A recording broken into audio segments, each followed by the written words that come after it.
At first, it looked like just another teenage tragedy. A boy, a gunshot, an empty alley.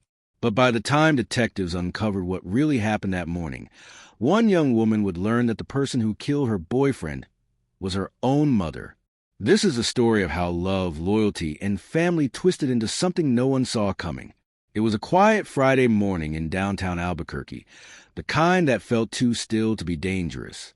The streets were empty, the air cool, and the city barely waking. Down a narrow alley behind Lindy's diner, 16-year-old dishwasher Josue Ruiz walked to work, unaware that someone was already waiting for him inside a gold Toyota sedan.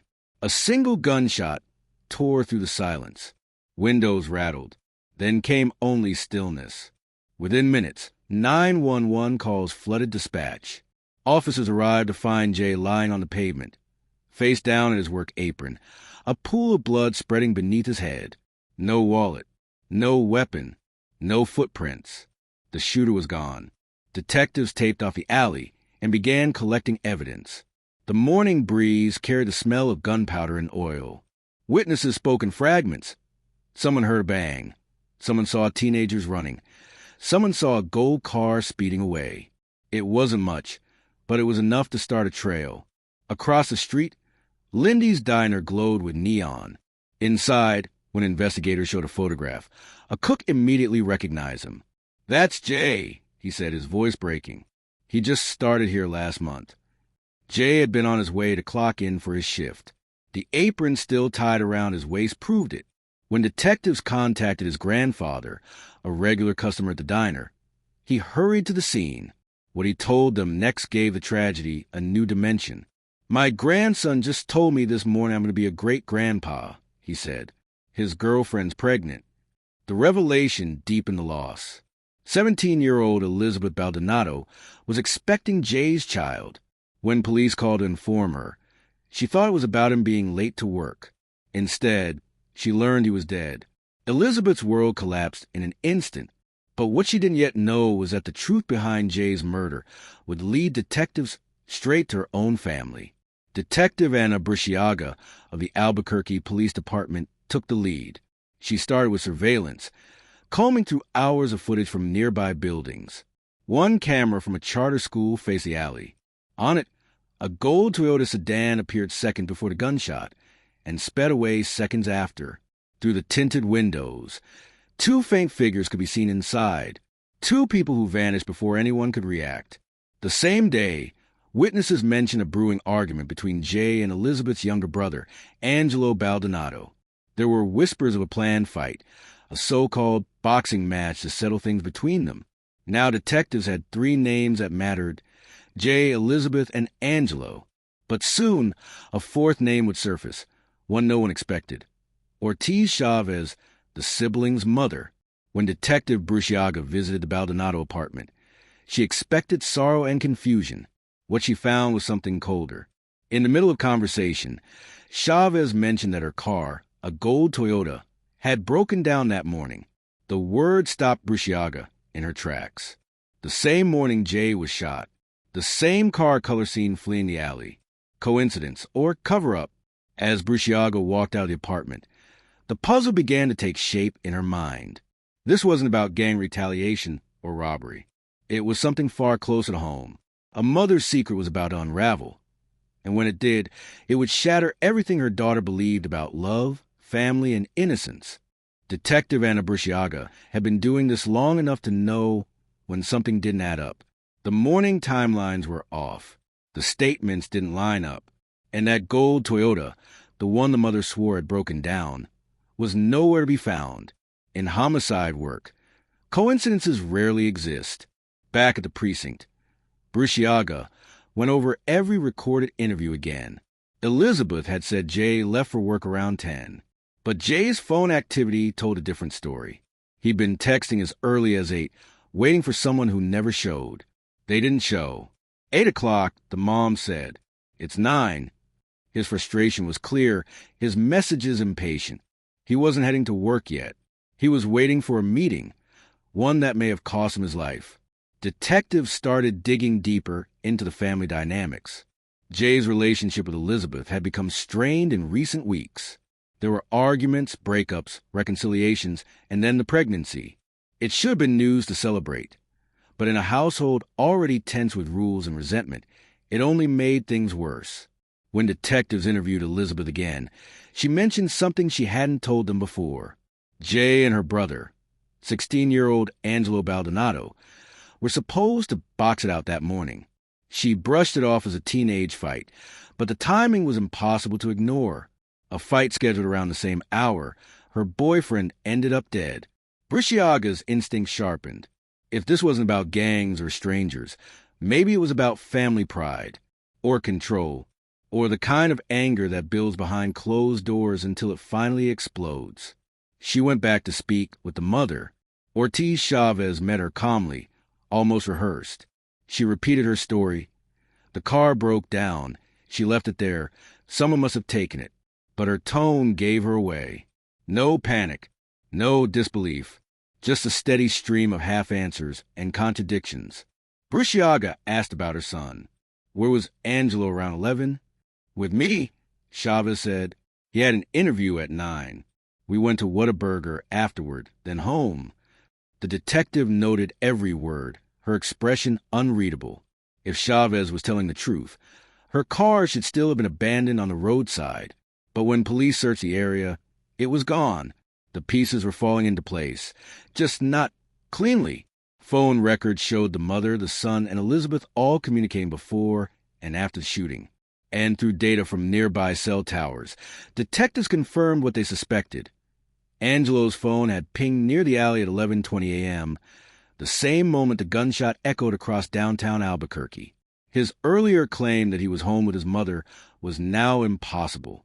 Briciaga confronted him directly at work that afternoon. Angelo seemed startled but calm. He admitted the fight had been planned, but insisted it never happened. He wanted to fight, Angelo said, but we didn't meet up. That's all. For a moment, it sounded believable until Chavez appeared. She stormed into the interview room before it was over, demanding to take her son home. The detectives' questions stopped cold. Without parental consent, they couldn't keep questioning a minor.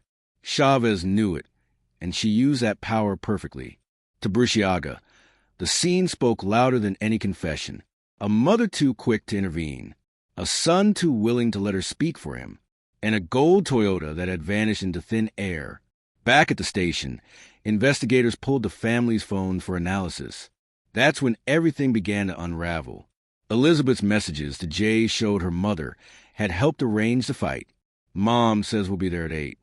She had also written, I'll be there too because I don't want anything like they pull a gun out. The phrase sent a chill down every detective's spine. The following days brought more revelations. Messages from Elizabeth's older brother, Gilbert, surfaced, angry, threatening, full of rage toward Jay. He's going to catch one. One text read. Another said, delete our messages. Don't say anything about me saying I was going to shoot him. The family wasn't just covering for each other. They were entangled in a web of threats, lies, and control that had started long before the murder. Detectives reconstructed the morning minute by minute. Jay had woken early, expecting a confrontation. The Baldonados had prepared too. And somewhere in that narrow gap of time, between the call to fight and the sound of a single gunshot, the fight never happened. Someone had gone there with a different plan. For Detective Briciaga, one detail kept echoing in her head. Chavez's car. The same gold Toyota caught on camera, speeding away from the alley seconds after Jay hit the ground. A mother's car. She had claimed it was broken down, unregistered, and abandoned. Now it was evidence of murder. The pattern was becoming clear. A family divided between truth and loyalty. A son accused. A mother protecting something far worse. And a young woman, pregnant, grieving, and still blind to the fact that the person who took her boyfriend's life was the same person who tucked her into bed every night. The investigation was about to expose that truth, one message, one lie, one broken alibi at a time. By the time Detective Anna Briciaga sat down with the district attorney to review the evidence, every thread of the Baldonado family's story was beginning to unravel. The gold Toyota, once stolen, had been caught on surveillance. Cell tower data placed Angelo's phone at the scene. Gilbert's messages revealed threats of violence. And Ortiz Chavez, the calm, unshakable mother who swore she was home all morning, was running out of places to hide. But in homicide, suspicion isn't the same as proof. Detectives still needed a confession, or at least one voice from inside that house willing to break the code of silence. For weeks, nothing moved. Angelo sat in juvenile detention, silent and obedient. Gilbert avoided police entirely. Elizabeth, now visibly pregnant, drifted through interviews like a ghost, terrified to say anything that might condemn her family. Then came a small but devastating slip. A recorded jail call between Angelo and his mother. In conversation, Angelo asked why Gilbert seemed so distant, so full of guilt. Chavez's answer was quiet, almost a whisper. Because I messed up. Because I'm stupid. To Detective Bruciaga, that single phrase was as good as a confession. She had always suspected that the mother's need to control her children had pushed her to do something irreversible. Now she just needed to hear it from Angelo himself. When she met him at the detention center, he looked thinner, tired, more guarded than before. His lawyer sat beside him as Bruciaga leaned forward and said, "You've been living with this long enough. Tell me what really happened that morning." For the first time, Angelo didn't look away. He asked one question. "If I tell you everything, will they drop it for murder?" It was the beginning of the end. In his statement, Angelo admitted that the fight with Jay was never meant to happen. Their mother had driven them to the meeting spot that morning. Jay showed up unarmed, still wearing his work apron. Words were exchanged, maybe shoving. But before anyone could throw a punch, Ortiz Chavez stepped out car with a gun. She told Jay to stop yelling at her daughter. Then, without warning, she pulled the trigger. The shot struck him in the head. He dropped instantly. Panic followed.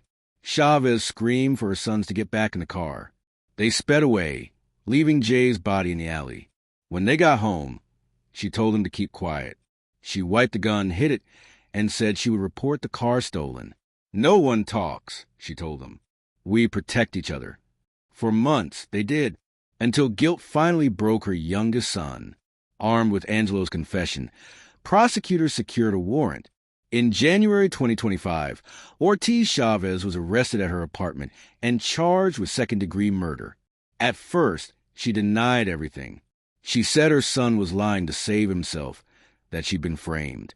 But as the evidence piled up, the phone data, the surveillance footage, the jail calls, her defense began to collapse. When the trial began, the courtroom was silent as prosecutors laid out the timeline. Chavez's text arranging the boxing match.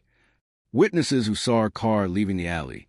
Her own son's testimony describing how she fired the gun. And perhaps most haunting, the fact that she had tried to let that same son take the blame for her crime. Her attorney called it a tragic accident, an act of fear, a mother protecting her child. But there was no fear on that footage of the gold Toyota speeding away. There was only intent.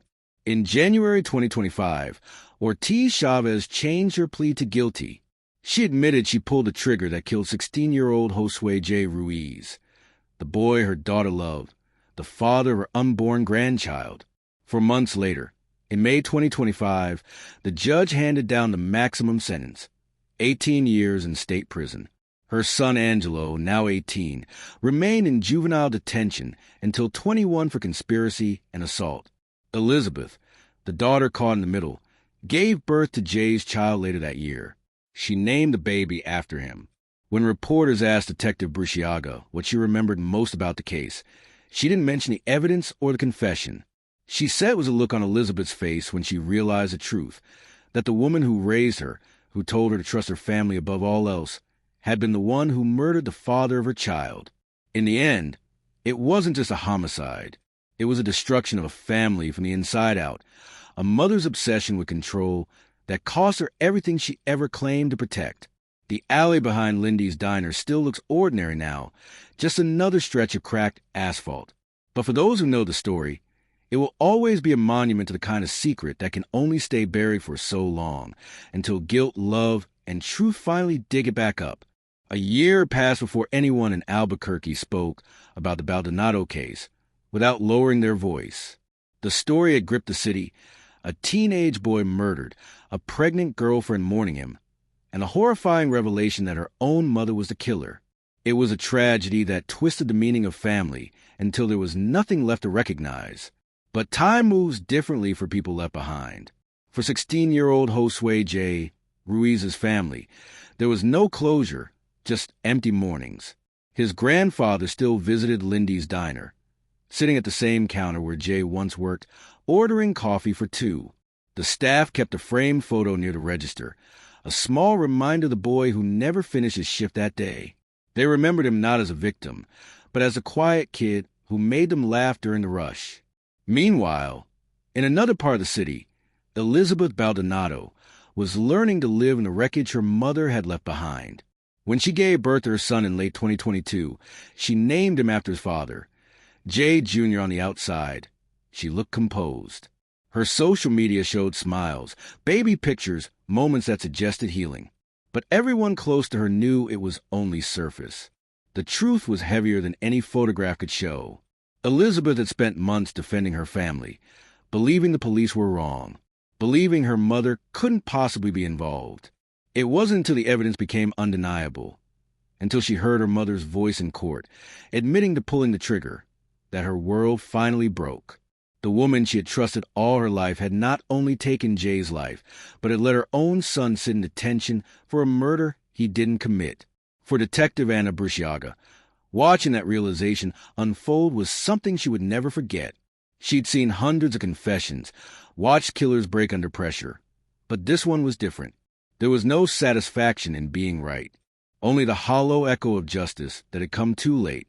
When Ortiz Chavez was led into court for sentencing, the gallery was silent. The prosecutor read the facts with clinical precision. She arranged a confrontation. She fired the gun.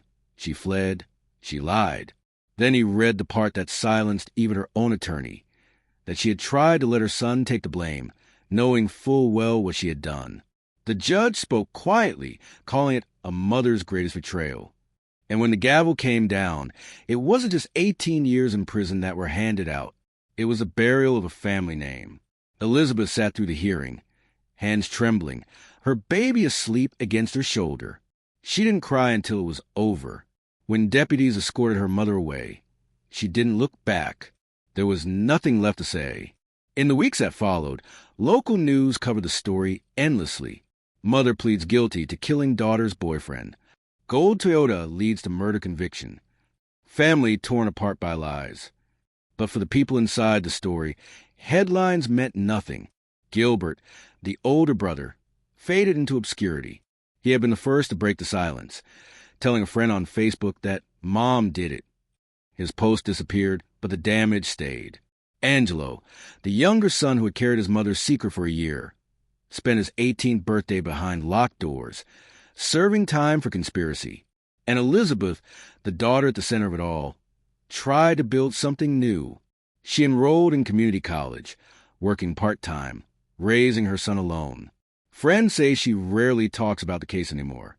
When asked about forgiveness, she says only one thing: I'm doing it for him. He deserves to grow up without hate. Still, the shadow remains. Detective Brusciaga moved on to other cases, but every so often she drives past the alley behind Lindy's diner. It's ordinary again, no tape, no flashing lights, no echoes of what happened. Yet she can still see it clearly. A teenage boy in his work apron, a single gunshot, a gold car speeding away. It's a reminder of how fragile truth can be, how love can disguise itself as protection, and how even the people we trust most can carry the darkest secrets. The story of the Baldonado family isn't about a moment of rage. It's about control, silence, and the deadly weight of loyalty. It's about a daughter who defended her mother until she couldn't anymore, and a mother who lost everything because she couldn't let go of control. In the end, Jay's name became more than a headline. It became a warning that sometimes the monsters we fear aren't strangers in the night, but the people sitting across from us at the dinner table. And for Elizabeth, the lesson came too late. She didn't just lose the love of her life that day. She lost the illusion that her family had ever been safe at all. The case had been solved on paper, but in reality, the damage kept spreading long after the sentence was handed down. It lingered in the quiet corners of Albuquerque, among those who watched a family fall apart in real time. Months after Ortiz Chavez began her 18-year sentence, the neighborhood where she once lived had gone silent. The blinds in the Baldonado apartment stayed shut. The same windows where detectives had once knocked for answers now reflected nothing but the afternoon sun. People walked faster past the building, avoiding eye contact, pretending they didn't remember what happened there. But everyone did. Elizabeth visited her mother once, taking the baby with her. The guards at the state prison processed her like any other visitor. ID, bag check, pat down, and then led her into a gray room where her mother sat behind reinforced glass. For a long time, neither spoke. Ortiz Chavez smiled at the baby, then began to cry. Elizabeth didn't cry back. When she finally spoke, her words were low, controlled. "You didn't just take him from me," she said. "You took everything." That was the last time she went. Back in the city, Detective Bruciaga tried to move on. She worked other cases, newer crimes, different faces. But this one stayed with her, because for all her years in homicide, she had rarely seen guilt look like love. Ortiz Chavez hadn't been a monster from the start. She'd been a mother trying to control what she couldn't. The difference between protection and possession had vanished, and a single decision had turned her family into strangers. Angelo spent the remainder of his sentence quietly. Counselors said he barely spoke about that day, except to say he wished he'd never gotten in the car. He kept a notebook, filling it with sketches of his nephew, a boy he had never met but still called family. When asked if he forgave his mother, he said, "I don't know if that's something I can do." Gilbert disappeared from public life completely. His last social media post was a single sentence: "Sometimes silence is survival." And Elizabeth, she became the only one still trying to build something out of the ruins. She worked 2 jobs, studied criminal justice at a local college, and told reporters once that she wanted to help people like the detective who helped me see the truth. Her son grew up knowing about his father through stories and photographs. When he asked what happened to his grandmother, Elizabeth always gave the same answer: she made a mistake that cost too much. Years later, Detective Bruciaga would still visit Lindy's diner. The same neon sign, the same corner booth. Sometimes Jay's grandfather was there, nursing his coffee. They didn't talk much, just share a quiet understanding that justice had come. But peace hadn't. There are cases that end when the verdict is read, and there are those that never really end at all. The alley behind Lindy's remains clean now, its pavement sealed over, the bullet stain long gone. But if you stand there long enough, in the middle of that narrow stretch of concrete, you can still feel it. The echo of a single shot, the hum of a car engine fading into distance, and the weight of a daughter's realization that the greatest danger had been living under her own roof. Daughter realizes mom killed her boyfriend isn't just a headline. It's a warning about what happens when love becomes control and when loyalty becomes silence. Because sometimes the people we die for are the very ones who pull the trigger.